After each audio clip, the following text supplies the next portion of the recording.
અમિત કે Dave, fire brigade station officer, અત્યારે હાલમાં ઇન્ચાર્જ ચીફ ફાયર ઓફિસર. ખાસ કરીને 31 ડિસેમ્બરની ઇવેન્ટ જુદી જુદી જગ્યાએ રાજકોટમાં થવા જઈ રહી છે.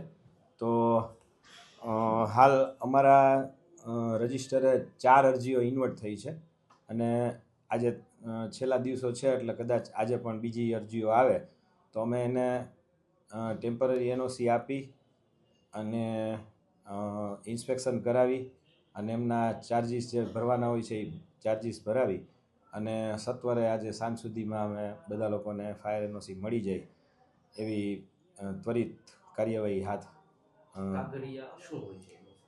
ખાસ કરીને કાગળમાં તો જે દિવસે એમને ઇવેન્ટ કરવાની છે એમનું સોગંદનામું, પછી ફાયર સેફ્ટીના જે સાધનો એમણે ભાડે રાખેલા હોય તો એમનો ભાડા કરાર, બરાબર, અને એમના બિલ કે સર્ટિફિકેટ કે એ સાથે એટેચ કરવાના રહેશે એમને. અને સ્થળ ઉપર ઇન્સ્પેક્શન અમારા સ્ટેશન ઓફિસર જે એરિયાના હશે એ સ્ટેશન ઓફિસરને ઇન્સ્પેક્શન કરી અને ઇન્સ્પેક્શનનો રિપોર્ટ આપશે એટલે અમે એના ઉપરથી એનઓસી ઇસ્યુ કરી દઈશું. અને સ્થળ ઉપર એમ લોકોને 6 કિલોના એબીસીના ફાયર એક્સટિંગ્યુશર, CO2ના 4.5 કિલોના ફાયર એક્સટિંગ્યુશર, પછી રેતીની બકેટ, પાણીના બેરલ, એ બધી જે પ્રાથમિક ફાયર સેફ્ટીના સાધનો છે એ રાખવાના હોય છે.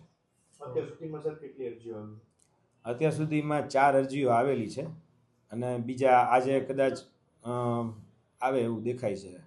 ફાયર એનઓસી નહીં લીધેલી હોય તો એ લોકોની ઉપર કડક કાર્યવાહી કરવાના અમારે જે કોઈ સ્ટેશન ઓફિસર અને અમારી નીચેનો જે સ્ટાફ છે જે વોર્ડ વાઇઝ એ પ્રમાણે અમે કડક કાર્યવાહી પણ હાથ ધરશું.